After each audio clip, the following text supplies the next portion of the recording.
Kehadiran jembatan Pulau Balang dapat membuat akses pertukaran ekonomi antar provinsi atau kabupaten di Kalimantan Timur jauh lebih mudah. Komoditi yang diambil dari luar Kaltim, seperti produk pertanian, peternakan, dan perikanan yang sebagian diambil dari Kalsel akan dapat dijangkau karena akses yang lebih mudah. Penajam Pasar Utara, salah satu kabupaten di Kalimantan Timur yang direncanakan menjadi calon ibu kota negara baru, masih memiliki akses yang cukup lama dari kota Balikpapan. Dua pilihan jalur yang dapat ditempuh untuk menuju daerah ini dari kota Balikpapan, yaitu jalur darat dan laut.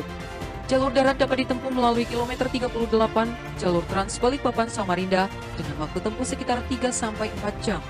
Sedangkan untuk jalur laut dapat ditempuh melalui Pelabuhan Balikpapan menggunakan kapal feri dengan waktu sekitar 1 jam.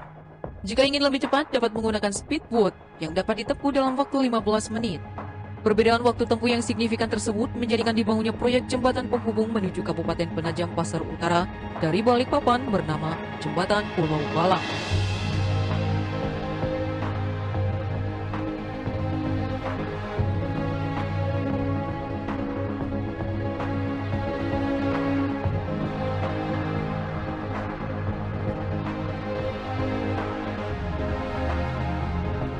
KPPN Balikpapan menjadi instansi vertikal Dirjen Pembendaharaan yang mengawal proyek pembangunan tersebut.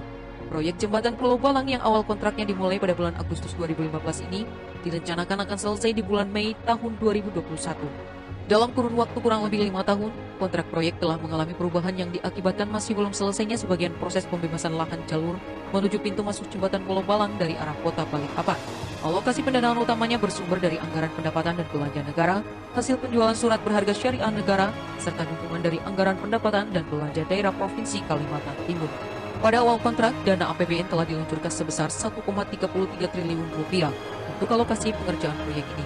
Hingga saat ini nilai total kontrak mencapai sebesar 1,39 triliun rupiah. Menurut penjelasan pejabat pembuat komitmen satu sektor jembatan Pulau Balang, proses izin pembebasan lahan saat ini masih menjadi tugas terbesar yang mengakibatkan proyek keseluruhan masih berada di progres 97%. Padahal sesuai rencana kontrak akan selesai pada bulan Mei 2021. Hal ini yang menjadi salah satu alasan mengapa kontrak mengalami 2 kali perubahan di tahun 2020 dan Februari 2021 lalu. Berikut ini merupakan data total dana APBN SBSN yang terserap pada annual kontrak untuk pengerjaan proyek jembatan Pulau Balang dari tahun 2015 sampai dengan 2021. Pada tahun ke tahun, data penyerapan terlihat fluktuatif.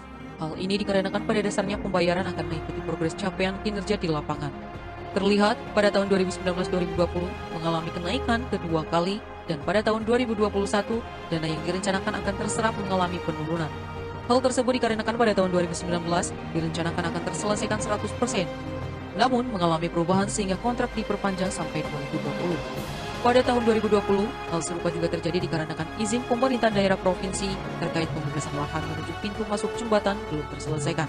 Sehingga pada akhir tahun kontrak mengalami perubahan kedua dan harus extend ke 2021. Sebanyak 600 lebih tenaga kerja diterjunkan dalam pengerjaan mega proyek ini, baik tenaga kerja konstruksi maupun tenaga kerja yang bertugas di lapangan. Hingga April 2021, progres total pembangunan jembatan Balang beserta asis jalan telah mencapai 97%. Jembatan Pulau Balang ini diproyeksikan akan menjadi jembatan terbesar kedua setelah jembatan Suramadu yang menghubungkan Surabaya dan Madura. Proyek pembangunan Pulau Balang memang akan memberikan dampak yang nyata. Secara ekonomi, eksistensi jembatan ini akan lebih banyak menunjukkan hal yang positif berupa kemudahan akses yang didapat dalam mendorong pergerakan ekonomi di Kabupaten Penajam. Lalu lintas perdagangan dari dalam provinsi ibu kota baru maupun perdagangan antar provinsi akan berkembang dan lebih dari 50%. Wilayah Indonesia akan merasakan peningkatan arus perdagangan dengan adanya konektivitas yang baik dari ibu kota dengan provinsi di sekitarnya. Menteri Pekerjaan Umum dan Perumahan Basuki Hadi Mulyono mengatakan bahwa jembatan Pulau Balang akan meningkatkan konektivitas pada lintas selatan Kalimantan sebagai jalur utama angkutan logistik karena jarak dan waktu tempuh menjadi lebih singkat. Selain sebagai penghubung jaringan jalan poros selatan Kalimantan, jembatan ini juga mendukung rencana pengembangan pelabuhan Peti Kemas dan kawasan industri Karingau. KPPN Balikpapan sebagai instansi vertikal Ditjen Pembendaharaan Negara yang turut berperan dalam penyaluran dana SBSN atau suku negara, salah satu instrumen sumber dana APBN yang digunakan sebagai pembiayaan infrastruktur, mendukung sepenuhnya upaya pembangunan tersebut. Melalui pemanfaatan dana SBSN, kontribusi nyata dan mudah sebagai individu perseorangan dapat kita jangkau melalui pembelian suku retail maupun suku tabungan. Mari kita dukung bersama penyelesaian pembangunan jembatan Pulau Balang agar dapat segera dimanfaatkan oleh masyarakat. Semoga jembatan Pulau Balang dapat segera beroperasi dan tidak hanya mendukung akselerasi pembangunan calon ibu kota negara baru, namun juga mampu menjadi sebuah ikon baru